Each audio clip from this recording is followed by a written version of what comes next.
Hello world, Shelly here, and it's time for another episode of Concealer Fest, and today I'm checking out another one from the drugstore. It is the L'Oreal Infallible Full Wear Concealer. Retails for $13.49 for 0.33 ounces of product. Comes in 25 different shades. I have the shade Fawn, which is a few down. I was going for my summer shade, so I think this is like the 5th or 6th shade from the lightest.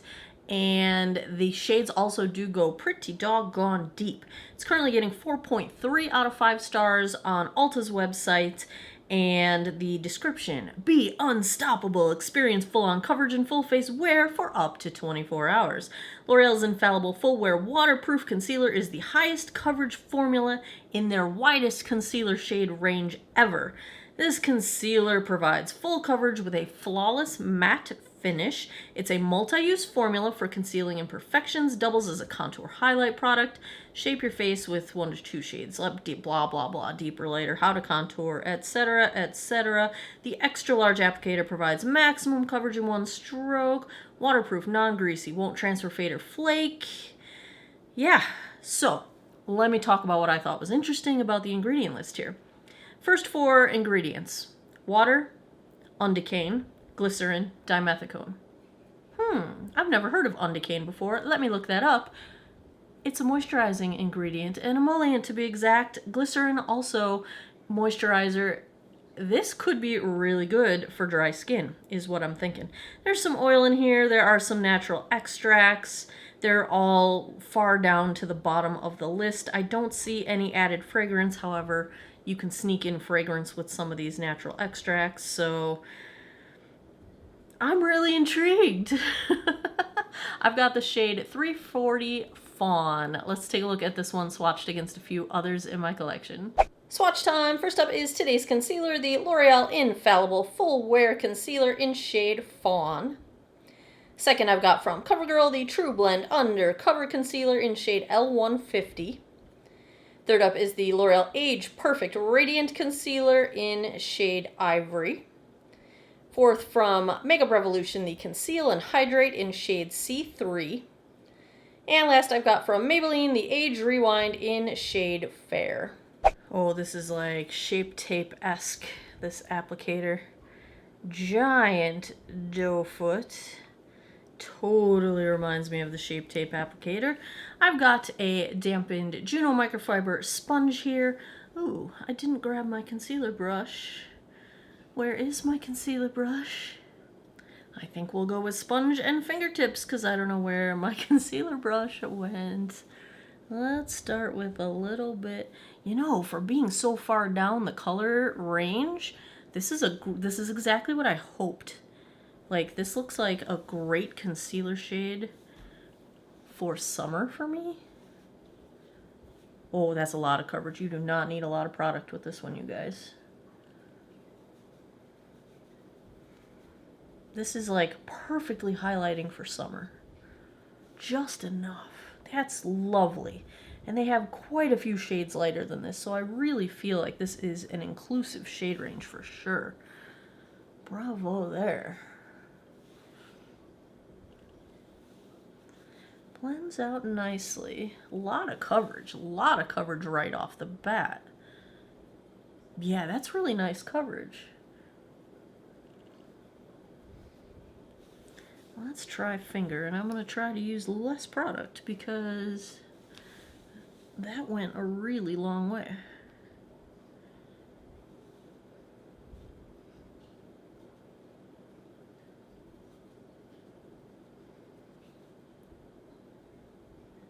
It does feel matte, and it kind of dries down a little bit quickly, so you kind of want to get it into place and then work on pressing it into the skin for coverage, because once it starts to dry, it doesn't want to move as easily.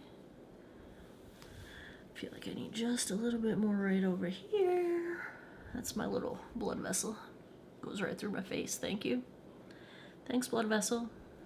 I appreciate your services, but I wish you weren't so blue, you know. It is clinging to my dry skin like the flaking skin that I've got going on right here. Let's just make sure we have no excess. Here's the thing. My immediate thought is that this is some great coverage, but it might be made for people with perfect under eye skin. It's a little clingy to the texture, the sort of fine lines under my eyes, just a little bit. It's lovely coverage, but like any flaking skin I've got under my eyes, it is definitely clinging to that skin and kind of accentuating it, which is not the thing I want happening in my life.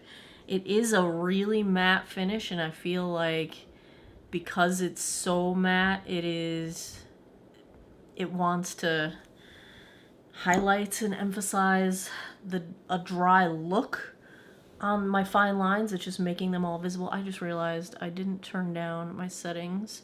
This might be a little bright. Let's turn it down a little bit after I did my zoom in. All right, is that better? I feel like, I think it's just kind of emphasizing the lines and the flaking skin under my eyes. The coverage is really nice. And when I look at a distance, I'm looking at my mirror farther off. At a distance, it does look really nice. There's some really nice coverage. Up close, it's accentuating kind of everything. You know what I'm saying? So, up close, I really don't like how this looks. At a distance, I think it looks really nice. Up close, I don't like how it looks at all. Okay, let's check the time. It is 1:50. I'm gonna go put the rest of my face on. I'll be right back. Okay, back with the L'Oreal Infallible Concealer. I did set it lightly with the CoverGirl True Blend Minerals with a very soft brush, and I set it and then I was buffing it in because powder was just looking really heavy, and buffing it all together seemed to help. I still feel like I wish I didn't have to set it. I wish it didn't move around, but it was, and so yeah, I could still see all my fine lines. It's still clinging to the dry skin under my eyes, but at a distance it still looks really nice. So that's where we are starting out. I will put everything that I'm wearing linked down below, and I will come back tonight. We will see how this one wears. 1:32 a.m. That means we are approaching the 12-hour mark. Let's take a look at how the L'Oreal Infallible Full Wear Concealer held up. Yes, Ziva is standing on the back of my chair. So, well, first let's talk about how it feels. It's hydrating. It feels really good under the eyes. I just wish it looked better. The coverage is really nice. Now, I did have to put my glasses on. I will take them off when I zoom in for you guys.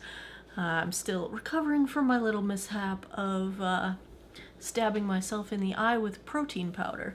But, you know, this wore really well in terms of how it feels on dry skin. That was actually very impressive to me.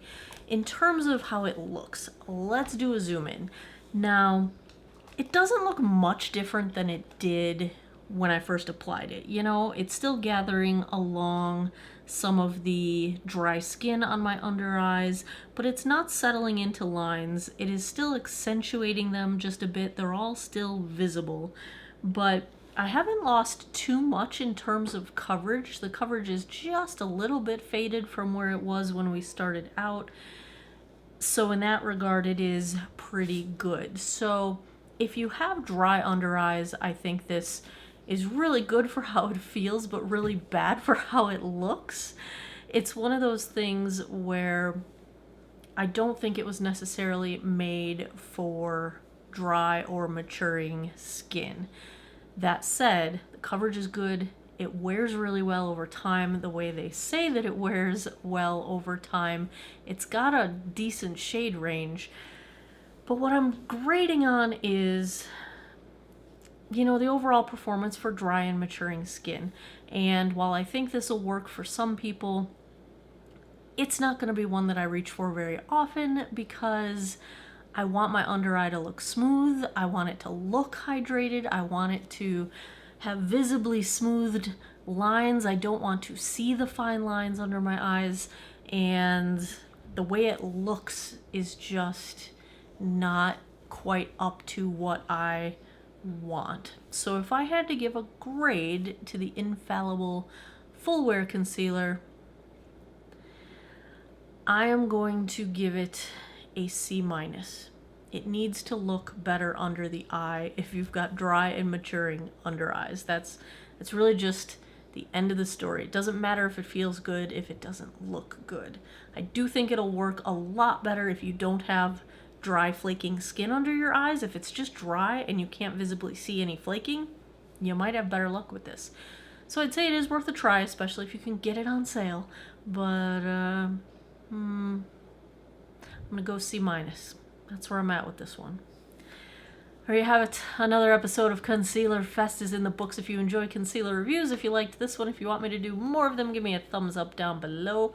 Please subscribe if you haven't already. I post new videos every Monday, Wednesday, Friday, 9 p.m. Eastern Time.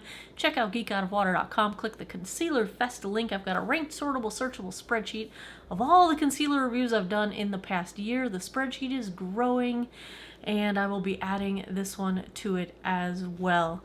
As always, thanks a lot for taking some time out of your day to geek out over makeup with me. I appreciate your time, and I hope you guys all have an awesome day or night wherever you are in the world. Take care of each other. Bye-bye.